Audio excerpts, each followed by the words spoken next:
families or those who cannot afford the upkeep on their own homes. Sugar Grove, just west of Aurora, has a solution. Ravi Bajwal continues our Building a Better Chicago series on this important topic. It's not rowdy, but it is happening. The common room of this 4-year-old facility. And Kathy Edgar shares a 2-bedroom apartment with her 89-year-old mother. They pay $803 per month as their joint Social Security checks add up to just under the income limit for their space, which is $36,650.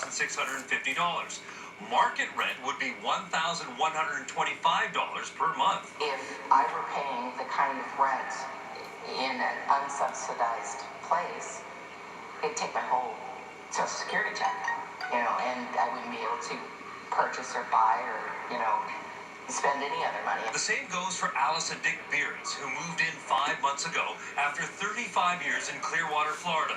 They came back to Sugar Grove to be closer to their kids. Because there's going to be a lot of people that, in the years to come, that are going to need places like this. Indeed, with the poverty rate in Sugar Grove at 9.4%, there's a waiting list 71 names long for bright apartments such as this. Half of the $16 million project was made possible by federal community development block grants and state housing incentives held by developers. They work with the nonprofit Northwest Housing Partnership, who coordinate quality housing for low to moderate income people. I see a lot of seniors living in homes that are very dilapidated and can't afford to get those homes repaired. I think that's a crisis. And then there's the local connection. A person raises a family, then they want to downsize, and when they downsize, they want to stay in the same community. So this apartment complex and these tax credits have really made it affordable.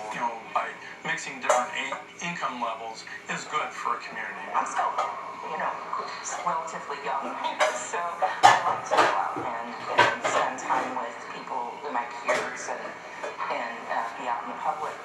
And I wouldn't be able to do that if I didn't have that, flexibility.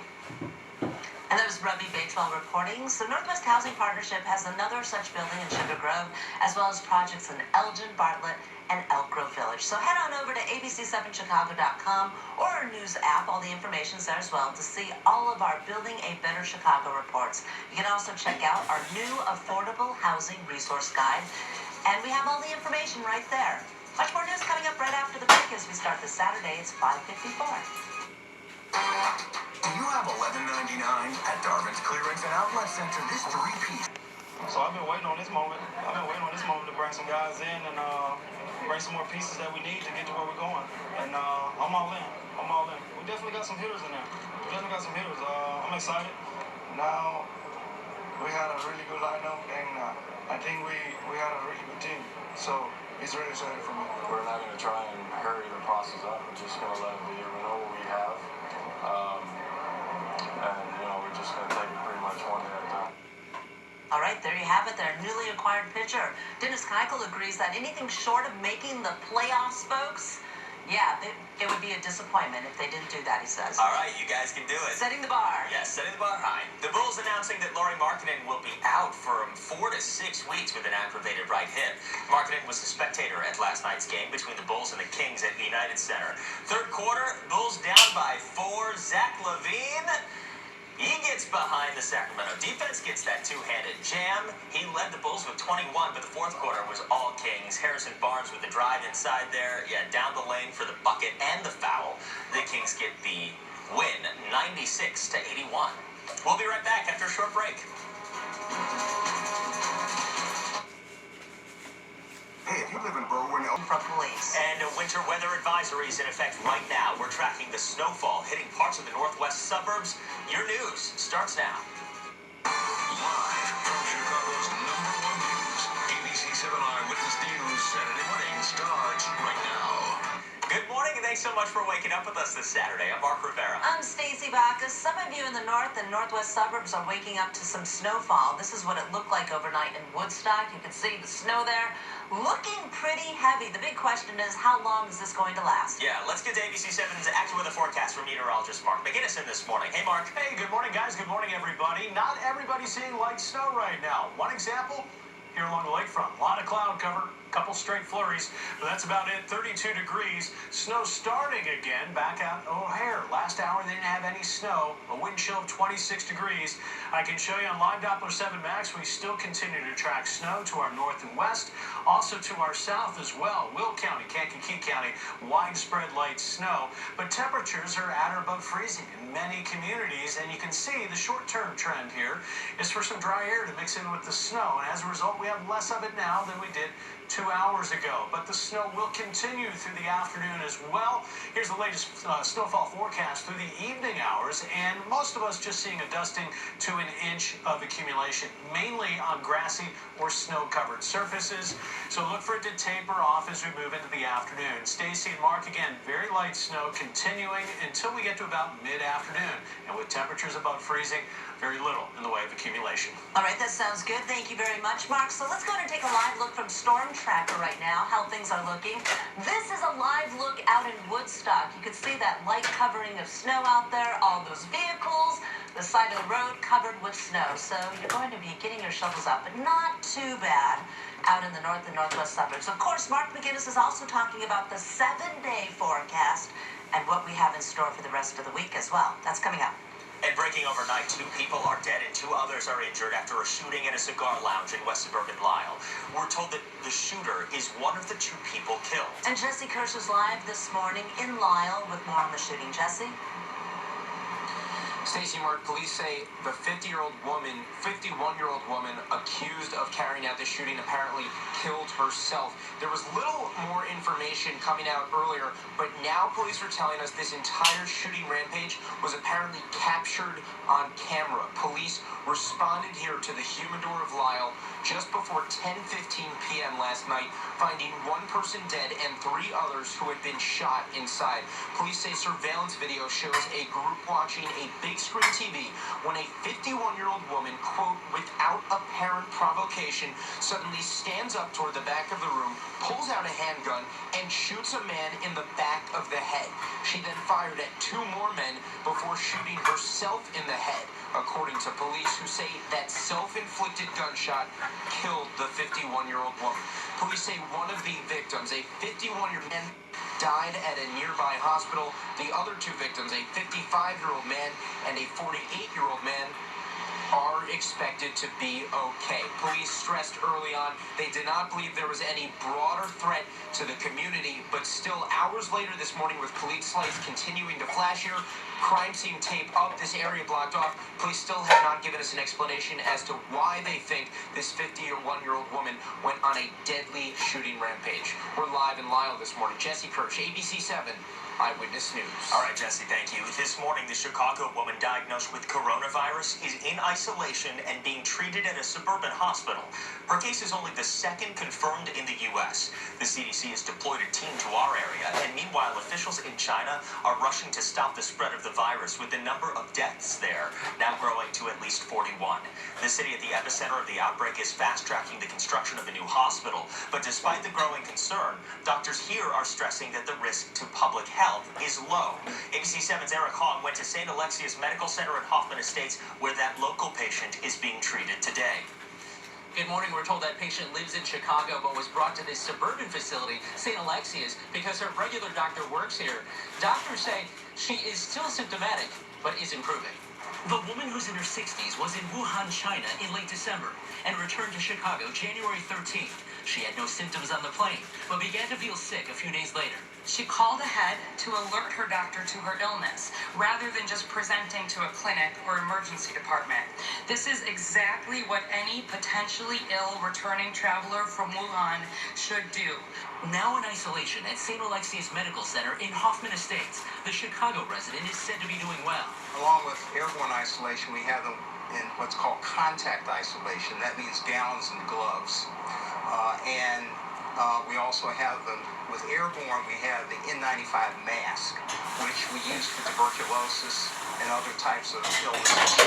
She did not use public transit or attend large gatherings. And if this strain of the coronavirus is like others, officials say she likely was not contagious before having symptoms. The number of people that she came in contact with since returning to the United States is smart. Passenger screening continues at O'Hare and 4 other U.S. airports. The CDC says more than 2,000 people have been screened at the 5 airports. No cases have been found, and only 1 person has been sent for additional evaluation. Our focus right now is on travelers returning from Wuhan, but the situation is changing rapidly, and we're continuing to assess. Officials say O'Hare workers are being given the latest information.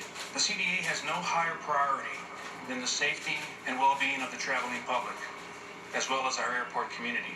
It's unclear how long that patient will remain here in isolation. We're told people who did come in close contact with her, including hospital staff, are being monitored for symptoms.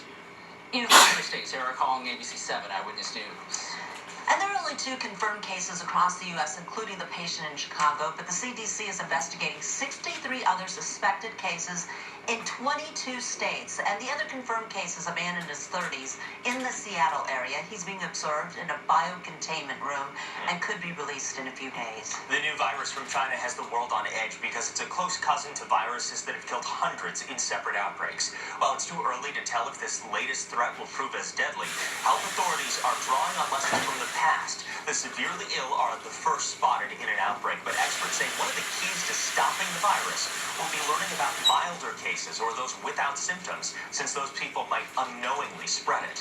We have a full interview with a Northwestern infectious disease specialist at abc7chicago.com. He's answering a lot of the questions that we've been hearing from you about the threat of coronavirus. Well, today, President Trump's attorneys will begin their defense against the impeachment charges. A brief day of arguments is expected. Yesterday, the Democratic House managers wrapped up their opening arguments. Here's ABC's Elizabeth Herr with a look ahead.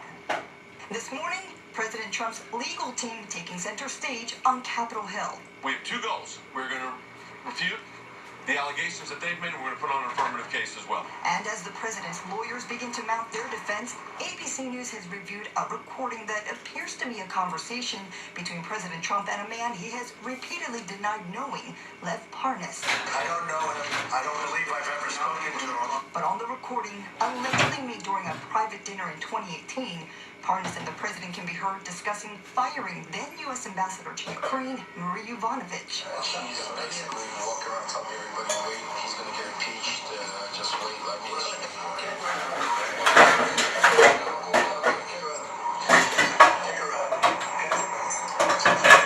On Friday, Vice President Pence did not deny the authenticity of the recording. The tape that's been released today, in my judgment, would only confirm what people already know, is that the president had concerns. In his authority as president, made a decision to make a change. Yovanovitch was eventually removed. The recording comes amid the impeachment showdown, with House managers pushing for new documents and witnesses, including former National Security Advisor John Bolton. These witnesses have important first-hand testimony to offer. Democrats arguing Americans have a right to hear the full truth for a fair trial. I implore you, give America a fair trial. Give America a fair trial. She's worth it. As for today, the president's lawyers say expect a preview. They don't want their arguments to get buried on a Saturday, so they say they'll make their full presentation next week. Elizabeth Herr, ABC News, Capitol Hill. And happening today, Crime Stoppers will be passing out flyers to spread the word about a series of robberies happening in Streeterville. Thanks to an anonymous donor, the group is now offering a reward of up to $10,000. So for more information leading to arrests, that money can be used. There have been 9 robberies in the neighborhood since Christmas Eve, all of them happening under similar circumstances. And in each and every case, 2 or 3 men attack the victim, steal from them, and then drive away.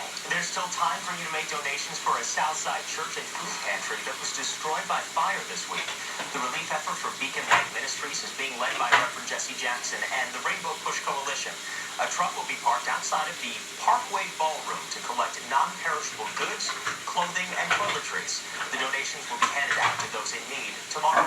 Good news for Illinois residents struggling to get their driver's licenses reinstated for one reason or another. Cook County officials, the Chicago Bar Association, and the Illinois Secretary of State's office will host a driver's license reinstatement expo today. Free services from volunteer attorneys and staff will be offered to assist individuals whose licenses are revoked or suspended suspended. That all starts at 8:30 this morning at Malcolm X College and goes until 5 tonight. The Chicagoland Fishing, Travel, and Outdoor Expo continues today and tomorrow at the Schaugenberg Convention Center. The event is a one-stop shop for fishing fanatics out there, families, outdoor enthusiasts looking for the latest products and hottest deals on fishing gear, boats, kayaks, and dozens of travel destinations. Yeah, nice to think about when there's snow in the area, for sure. When the news at 6 continues, a verdict in the murder trial of a man accused of killing a woman after breaking into her Hinsdale home. Her son's emotional response. Also, how safe is your tap water? We have results of a disturbing new study. That's coming up next. Here in Chicago, our weather is always changing. That's why ABC 7 Eyewitness News is always there. There when you need us. Giving you the most accurate forecast. Anytime. On any screen. Tracking severe storms. With live Doppler 7 Max, the most advanced technology. So you know how to prepare. No matter where you live, we're there when you need us. ABC 7 Eyewitness News, your AccuWeather station.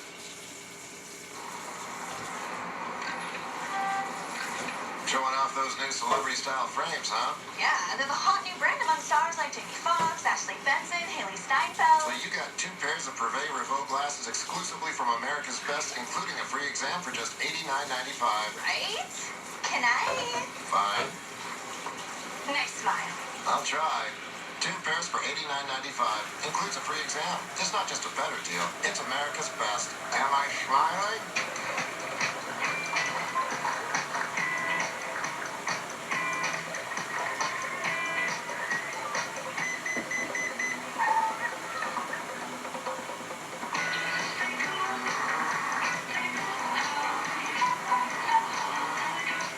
This is protection in a world of distraction. This is value you can't ignore. Get 0% financing for 60 months and save $1,000 on the 2020 road. Well, family and friends will continue to pay their final respects to a Berwyn police officer killed in a crash. Officer Charles Shower died last weekend after a crash right along I-55 near Plainfield. A visitation was held yesterday in River Forest. His funeral is today. Joliet police officer Erin Zilka faces drunk driving charges stemming from the crash. She was driving when the vehicle collided with another involved in a separate drunk driving crash. Both officers were off duty at the time. A jury finds a man guilty of killing a mother and actress during a break-in at her Hinsdale home in 2017. Dominic Sanders is accused of beating and killing Andrea Urban. Prosecutors say Sanders then went to Urban's room and stole jewelry. Urban was a mother of 2.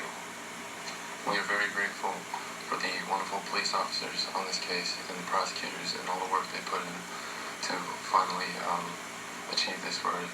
And it is a nice relief for our family right now. It's a horrific tragedy, a brutal and heinous murder of an innocent woman in her own home. Sanders will be sentenced in March. He's now facing life in prison. A new report reveals tap water can be contaminated with elevated levels of chemicals. These chemicals are called PFAs or forever chemicals and are found in many major water supplies. They are named that because they don't break down naturally and will build up in our bodies too, increasing the risk of cancer and harming the development of fetuses. The CDC says nearly all Americans have PFAs in their blood.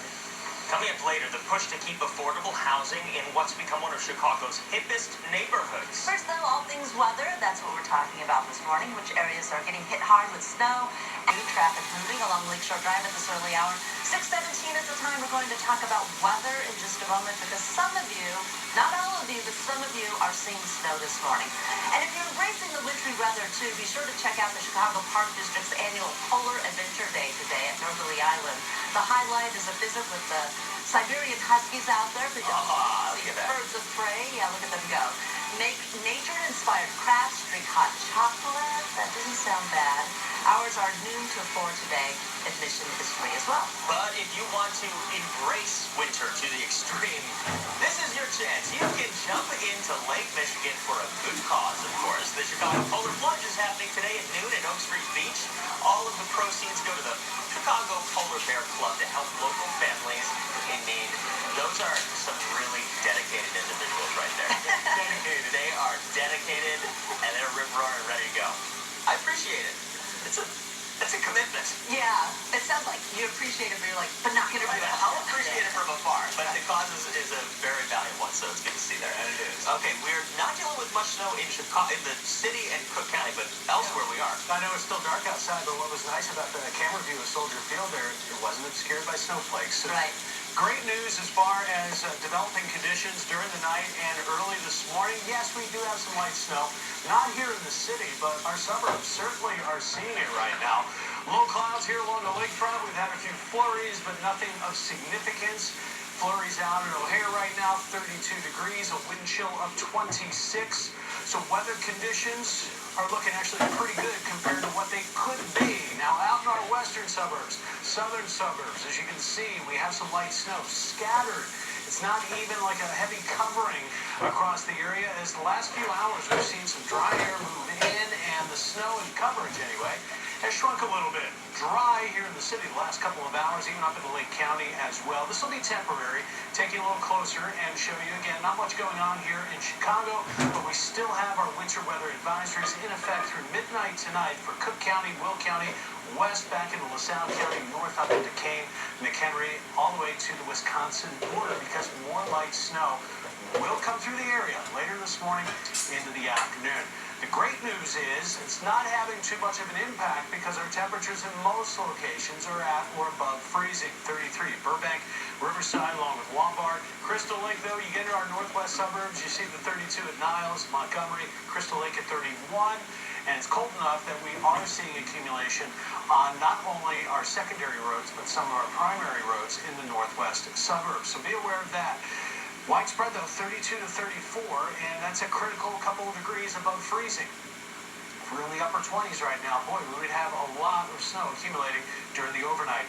Here's another view, satellite and radar. I'll take you out a little bit wider because I want to take you north and show you this area of snow in Wisconsin that will continue to pivot south and east as we go through the morning into the afternoon. So even though we are seeing some breaks on live Doppler 7 Max, you look upwind here and there is more snow forecasted to develop and move in from Wisconsin later this morning into the afternoon. Eventually, though, this storm system moves away from us, and we will see an end even to the light snow. But here's the latest update for you, showing you that light snow tapering off by the afternoon. As far as additional accumulations, very little. A dusting to maybe 2 inches of snow for the north and west suburbs. That's the most likely area to see an additional 2 inches of snow, and primarily on snow or grass-covered surfaces. That's what you can expect. And our roads should be pretty good as long as they're treated, because temperatures are forecast to be at or above freezing for the remainder of the afternoon. By tonight and this evening, if you do have plans, cloudy, cool weather out there, so much quieter by this evening and into the overnight hours. Here's the snapshot at noon. As you can see, temperatures 34, 35 degrees, some light snow out there, more light snow through 3 o'clock. Temperatures remaining above freezing, and by this evening, after about 6 o'clock, we have some flurries and then just cloud cover overnight tonight into your Sunday morning. Temperatures dropping down anywhere from about 28 to 32 degrees by Sunday morning. Here's the latest snowcast showing you that through 10:30 tonight, we're anticipating, again, a dusting to an inch, maybe 2 inches for our northwest suburbs of additional accumulation. So on this Saturday morning, you're waking up, you're looking out the window. Hey, it's not as bad as it could have been. Light snow, though, will continue. Look for the wind to increase. Temperatures of 30 to 34, warming up, not much, 32 to 36 this afternoon with that light snow coming to an end. The west wind will pick up, though, not only this morning, but through the afternoon, too. That'll be noticeable. A lot of cloud cover in the next 7 days. Sunday right through Wednesday, cloudy. Temperatures in the low to mid 30s, so pretty comfortable.